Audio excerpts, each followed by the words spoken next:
So is Raul Menendez alive? You may not know what I am talking about there, but just a little bit of background information. I went away for a couple of days, and in those 2 days, we got a brand new trailer for Black Ops 7, as well as a Raul Menendez teaser, which included this. My name is Raul Menendez, and as you can see, I am alive and well. 2025 was just the beginning, a necessary first step. Once again, you shall know fear. Now, if you know anything about the backstory for Call of Duty, you would know that as of right now, the canon ending that we believe to be real for Black Ops 2 involves this. Martyr me for Cordis VA.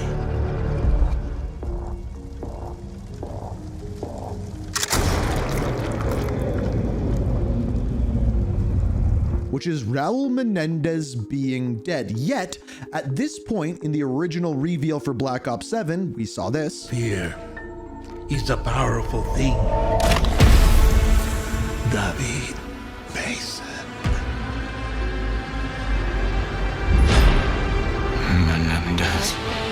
And then this week, we see this. Now, this actually has well more implications for Black Ops 7 and the story of the Black Ops universe and Call of Duty universe moving forward, but as well as Verdansk. Seeing this on Verdansk might actually explain what the new backstory of the new version of Verdansk is, and why some of the new story doesn't line up with the old story. There's a lot of little intricate details that we have to dive into, but let's actually not start with Warzone.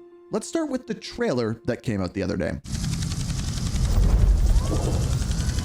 Ladies and gentlemen, let's give a warm welcome to the Guild as they ring the opening bell right here in the financial heart of New York City.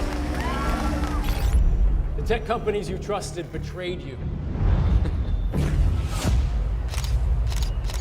Every screen, a global web of surveillance. So either we protect you, or no one does. Because by 2035, your enemies won't be human, and neither will your defenders. For too long, power has been in the wrong hands. Now it's in ours. Will robots replace soldiers? I think that's already started. Evolution waits for no one. And together, we won't fear tomorrow.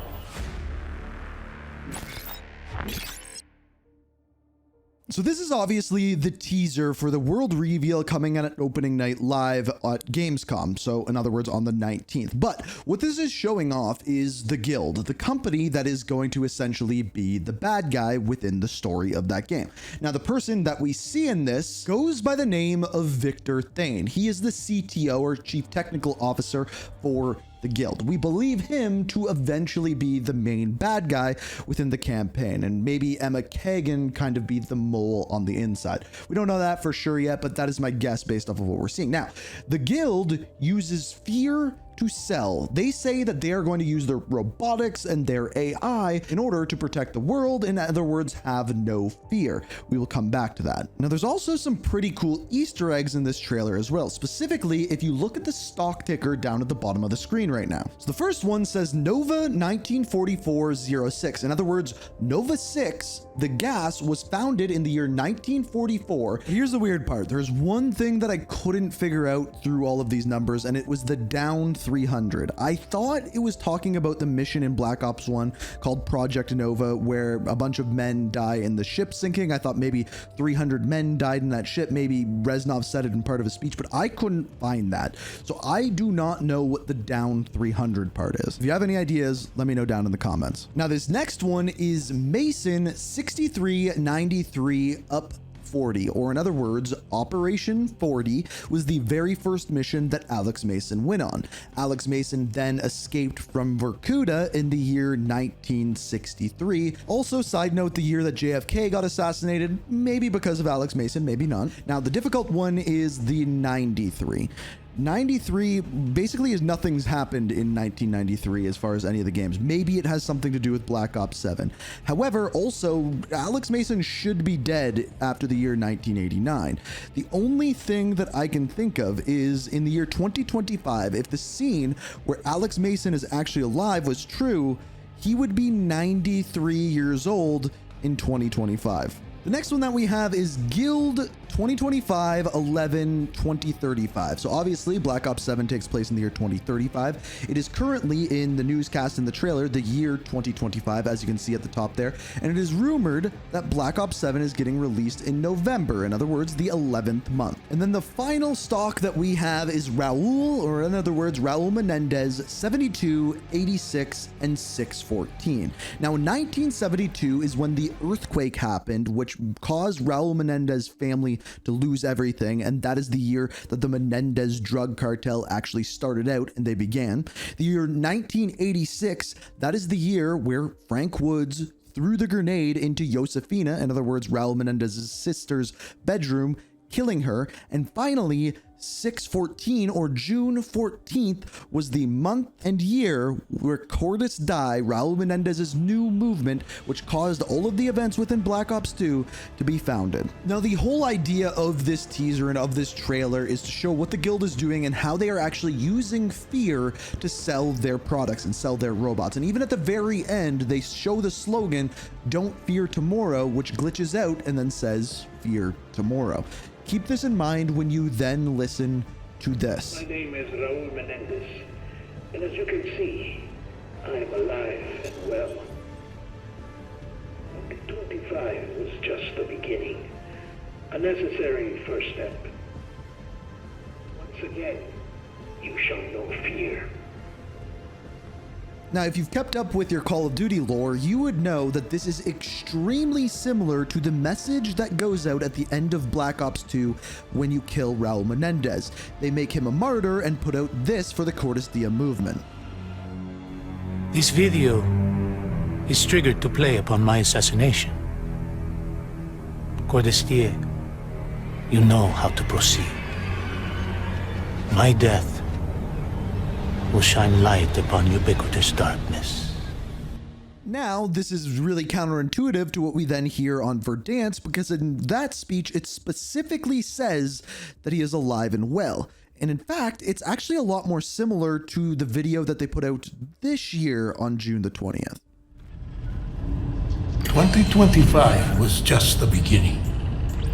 A necessary first step. Once again, you shall know fear. So if Raul Menendez is dead, how exactly is this going on? Well, this brings me to a theory that I've had for a very long time, since the reintroduction of Verdansk in 2025. And here's the theory. A game theory. So way back when Verdansk was first introduced, I thought it was really weird that they never gave us any information of the storyline. If you go back in the day and we look back at when Verdansk was first introduced in the year 2019, there was an entire story involving Captain Price, Task Force 141, and several different villains, including Khalid al-Assad and the Zakayevs. They were trying to launch nukes on the map. There was bunkers involved. There was an entire storyline about what was going on in Verdansk. Yet, when they reintroduced it, the last time we saw Verdansk before that, it was quite literally exploded. Like exploding, completely gone, kaput, gone altogether. Yet, all of a sudden in 2025, it returns. So was it rebuilt? What was the story behind it? And then we started to get Easter eggs on the map that were all references to previous maps, almost as if you'd say it, memories, to the point where we found the nuke that was right beside Stadium where it landed in the cutscene, but it basically said that the nuke was never armed and never went off, and none of this was ever fully explained. And then things got progressively weirder. And what I mean by that is in the most recent event that we had to open up Stadium on Verdansk, you had to do this entire satellite contract, which coalesced in you blowing the roof off of the stadium with a satellite space laser. Now keep in mind, we don't know if this Verdansk that we're on right now takes place in 1991 or present day 2025, but what I know from the real world is, to my knowledge, crazy space lasers do not fully exist as of yet. So maybe we're actually in the future here? So that was weird. And then in another Easter egg that was just added, this happens. Precision airstrike standing by.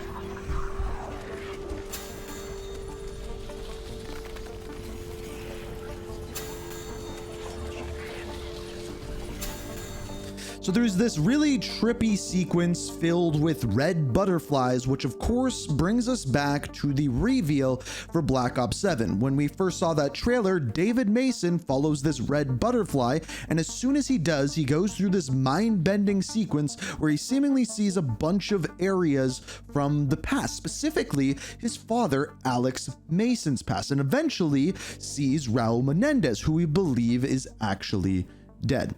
So here comes the theory. So when we hear Raul Menendez speak here again, he says he is alive and well, and once again, you shall know fear. Now this is a callback to what Menendez said to David Mason as a child after he had just killed his father, Jason Hudson, and crippled Frank Woods. Your life will be consumed by absolute loss. Then and only then will you understand what you have done to me.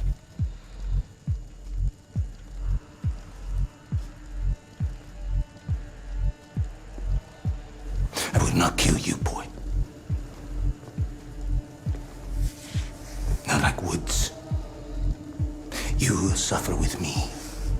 And then one day, you will see this pendant again. And you will remember everything you saw and felt tonight. You will remember all the years of anger and pain.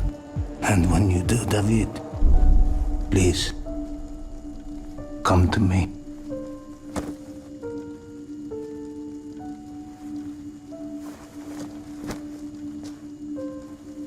Dad. No! Dad! So what would explain all of this, Raul Menendez being alive, is only if it's in a simulation or someone's head. And who do we know works in technology and robotics other than the Guild, like with the butterflies that we saw before? I think that what we are seeing here on Verdansk, and the reason why it is not completely destroyed, the reason why there is elements and memories of all of these old Easter eggs, is because this is a simulation inside of David Mason's head. And I'm willing to bet that we're going to see many, many more elements of that or direct neural interfaces, which we see in Black Ops 4 and Black Ops 3 moving forward. Again, it's a guess. I guess you could say it's just a theory. A game theory. We are reaching for the stars, but we're